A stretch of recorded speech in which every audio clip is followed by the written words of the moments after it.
You know who it is, the horror flick digger did Super 6 Big Mitch.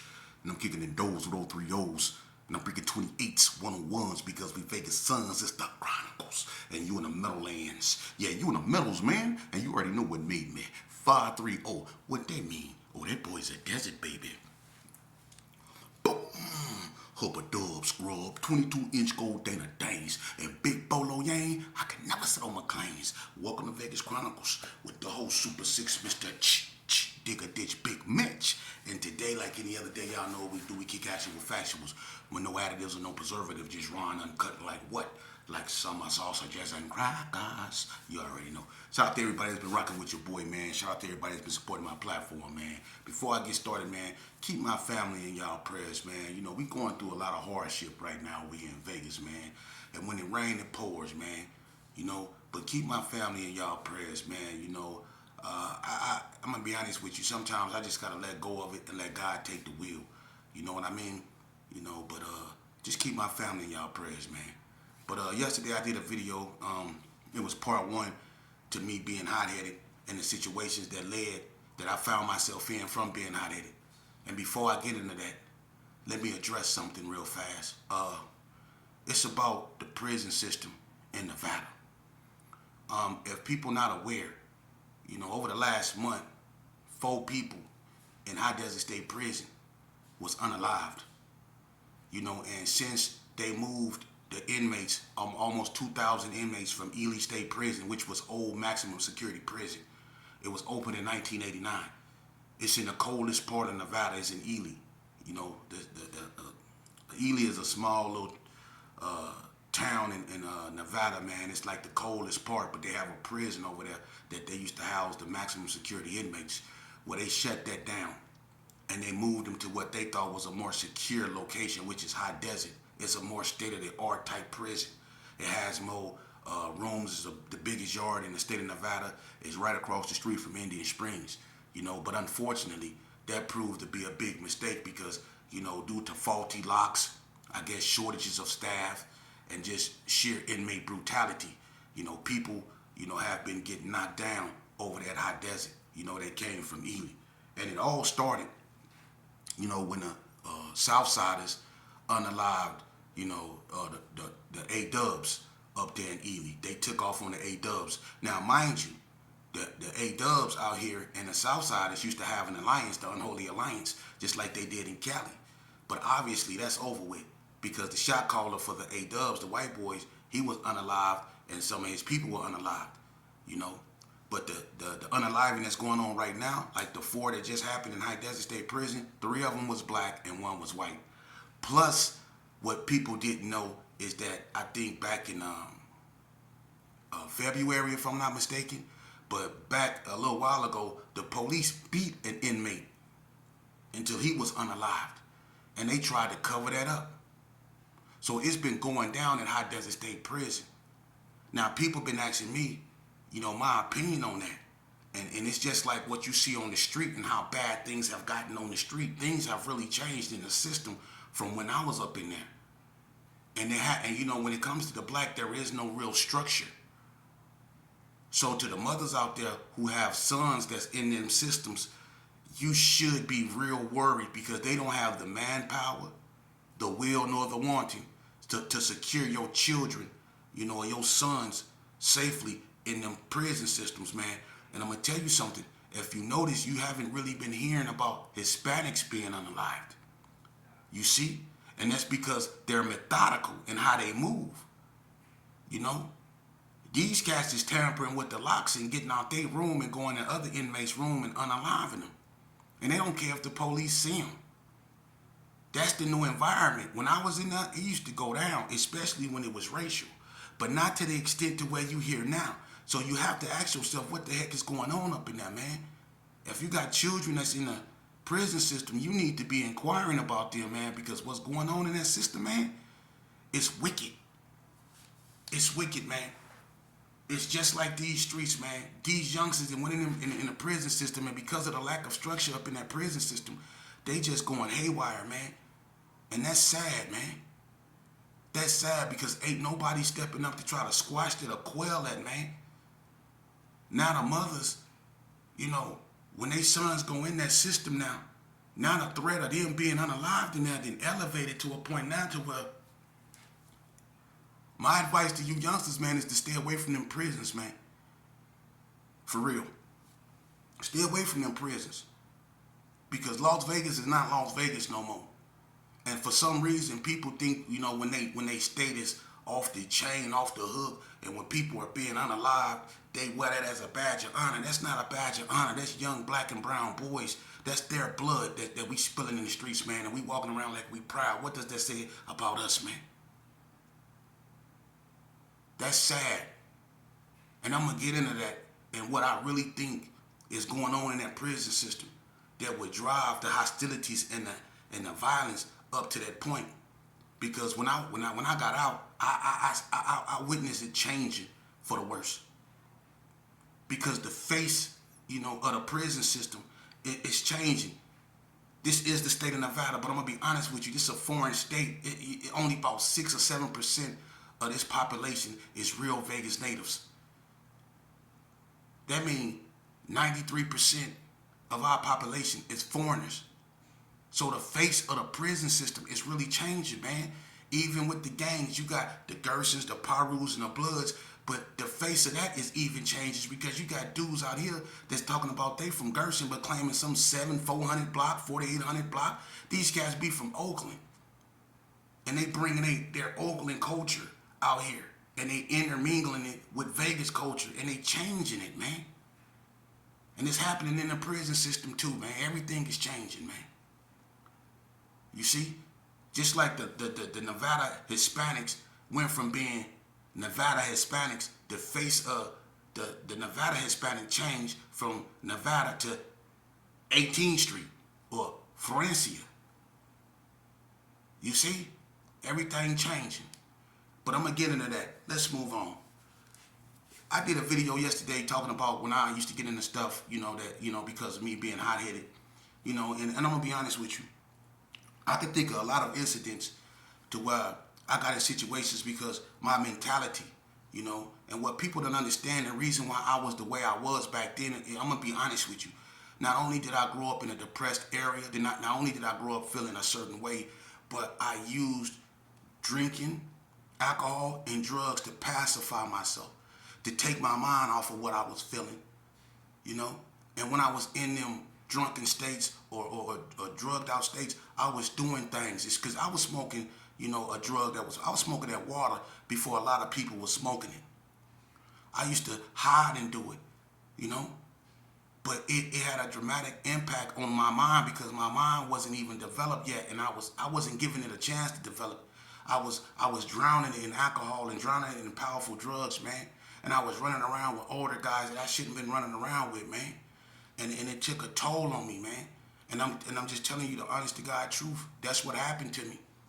I indulged in drugs. And that's why, you know, gangs, you know, we say we love one another. We tell each other that.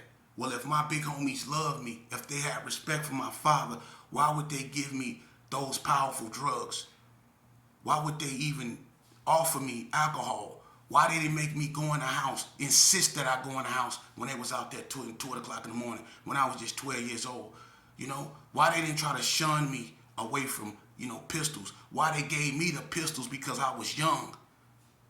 I used to have like 4 or 5 pistols on me when the Palmer boys used to be out there.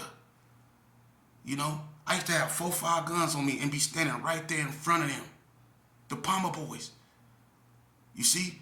And they never thought that I was little, I was real young. They never thought that I would have guns on me. So I used to be right there looking at them search Dirty Rob, whether it be Lobo, Pee Wee or Sunshine, Willie Bucket, you know, Tony Jordan, all them cats, them OG cats. You know, I'm watching them mess with them, but I got their gats.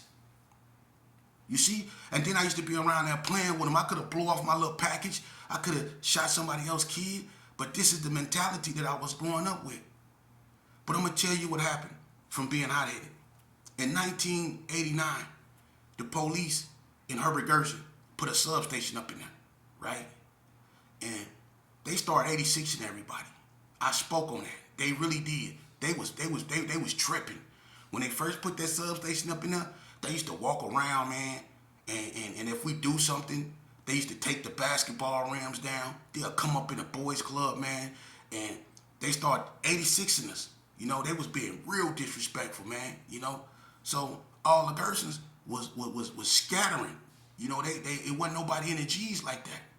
You know, and this is 1989. The only people that was left was people like me, BG and Freak Dog them up there on McGuire. You had Web Dog them over there in Haney Circle. Jody Mack them in prison, Zano. You know what I mean? You had a few sprinkle of G's here and there. The wax wasn't even out then. You know? So it wasn't nobody really holding down the Gerson. You see? You didn't have nobody over there. So what happened was you had Donna Street down there making noise. Everybody talking about Donna. Everybody talking, I ain't want to hear it no more. Everybody talking about Donna. Everybody talking about Donna. You know what I mean? I ain't gonna lie, I was hating. You know, people ain't gonna tell you the truth, but I'm gonna tell you the truth. I was hating. They was putting in work. So then you had 40 Block, right? So 40 Block started making a name for themselves. You had Laurie. That's where everything was popping. Russ Dog, he had the water down there. I was making my daily runs down there to get it. You know what I mean? You had Buzzo. This one, Buzzo, Keystone, and G-Man used to hang out together. Now, if you was around back then, everybody knew G-Man Gerald. If you wasn't, you a buster, because you're not from over there. I'm keeping it real. But the Block started making a name for themselves just before they got into it with the Rolling 60s. The first incident that really put the Block on the map to show people that the Block wasn't playing is when they got into it with the Gersons, when Trip Mack got shot in the chest by Boobie. See, the Block started putting in work. And I wasn't used to that. They was rocking the black rag at first, you know? Then all of a sudden, they start rocking black and brown, emphasis on brown. So I wasn't used to this. So they started making noise, you know, they was really holding down, you know, Comstock. You know, they was pushing the line. So when you hit bussing, it was the Block. The Gersons was in carry arms. They was scattering, trying to find places to be, you know, relocating, set up shop. So they was in carry arms. They was in the little carry arms. They was in the Brownies, and they was in the little trailer courts in Vegas Heights. You know, but the G's, it was basically empty. But the Block was holding it down, and I didn't like that. And I ain't gonna lie, I was jealous. I couldn't stand them. You know? So I started whacking out 40 Block. I started whacking it out. For real, and at first they didn't know who did it. I was whacking it out everywhere. They put up 40 Block, I crossed it out. I was hating, man. I ain't gonna lie. I'm old enough to admit that. That Block ain't do nothing to me. They was family, but I was hating because they was putting in too much work. And it was unacceptable to me. They was taking the attention off the Gerson and putting it on themselves, and I didn't like it. You know what I mean? So I was crossing out their neighborhood. And when they found out it was me and Buzzo got into it. You know? And that put us on the course to where, you know, we started having little incidents. And I remember one day, it was me, Cisco, Rocket, Hangman, Yak, that stayed in Carry Arm, OG Yak, Do Dirty. It was a bunch of us. We was coming through for the little Carry Arms. We went through the little hole in the wall right over there by Lil Trap them house, and we ended up on Hart. So we was walking through the houses, just mobbing, you know. And the Block happened to be out there. You know what I mean? They over there on Hansel. So once we get on Hansel, we get into it with Stabone, Fly, and all them. We started off as, you know, we was crumbing and stuff like that.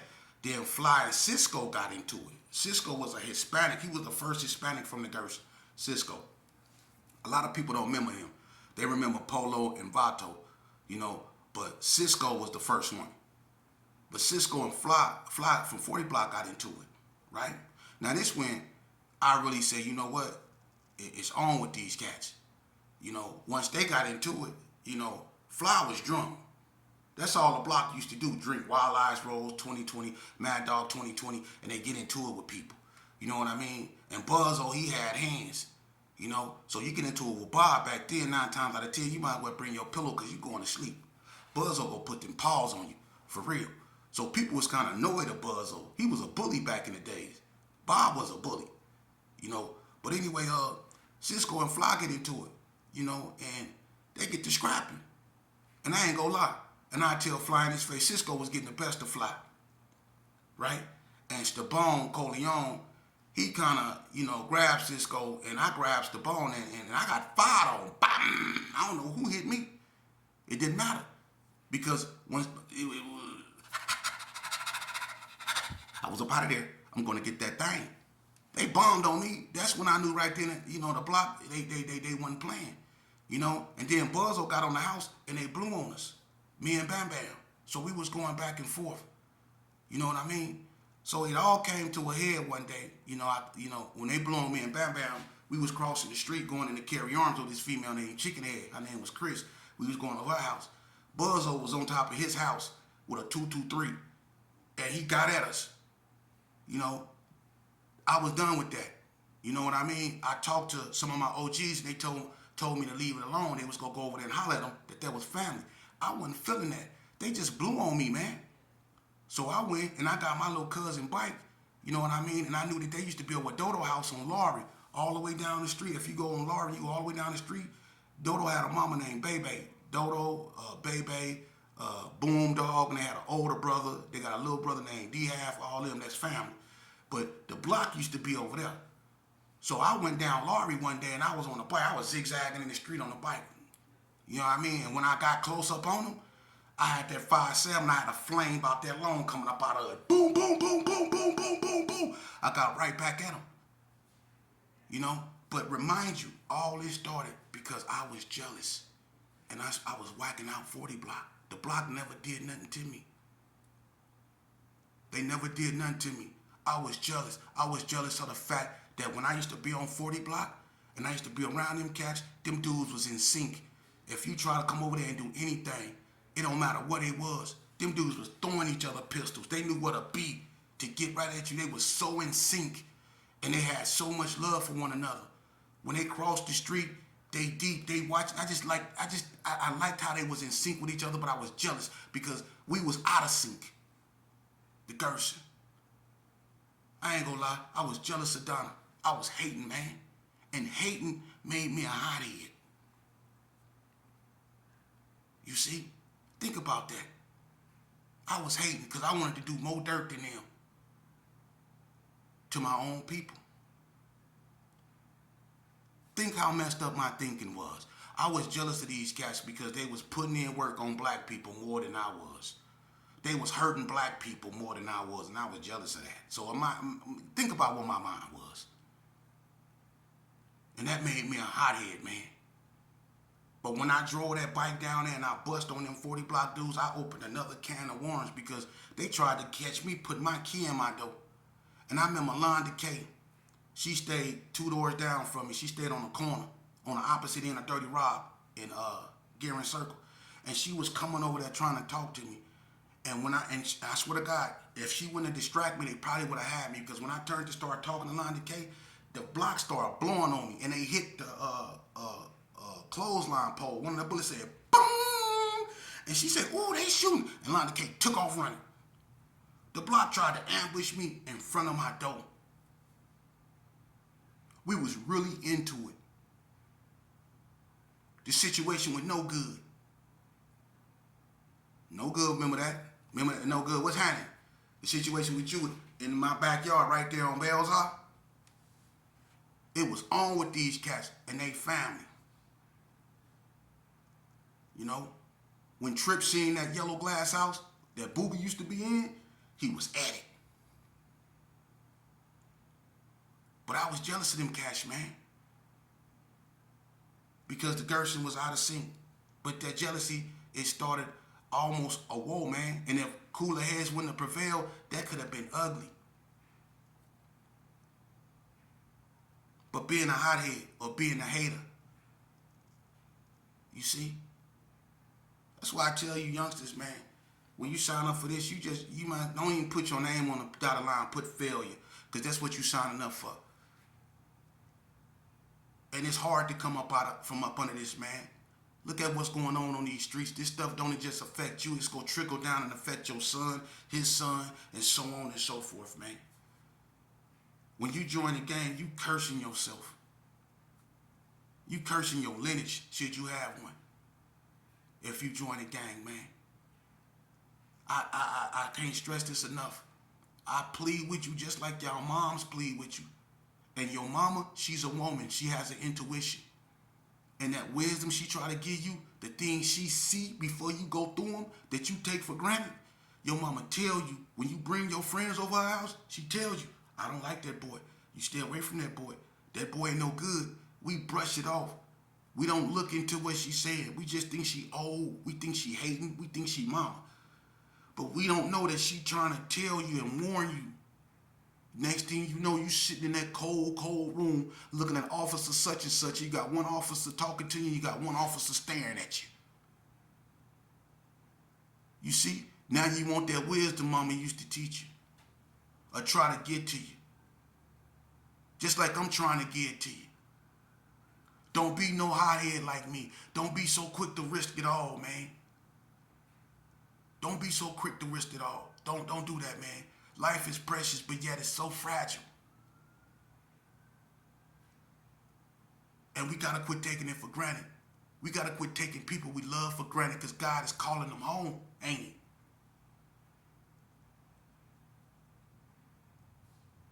Look, a lot of people don't like what I do.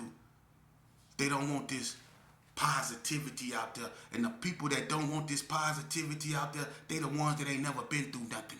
They the ones that never held a homie in their arms watching him take his last breath.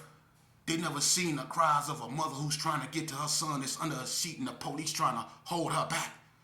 Or the yells that the mother and a child let out at the funeral because her son and her father or his father is in that casket. They don't understand that. They ain't never been in that situation where they was in a penitentiary and it's 200 Mexicans trying to get at them and it's only 90 blacks and 60 of them scared. They never been in them situations, see. They never walked around in a hole with they state boots on because the Serenos then flooded the tip. And the warden said, F them, let them sleep in it. And they had to unplug all their appliances or get electrocuted. And they had to take their appliances and sit it on their little bed. And it's toilet water that go past their boot that they got to walk in to go get their tray. They got to eat their tray in toilet water. They ain't never been through that. You see? But they always got something to say.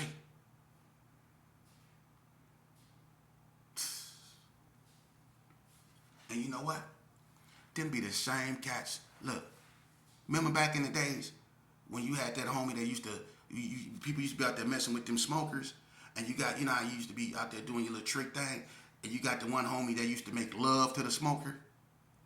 Yeah, the homie that used to lay up in the bed with her, she's sitting there hitting the horn like this.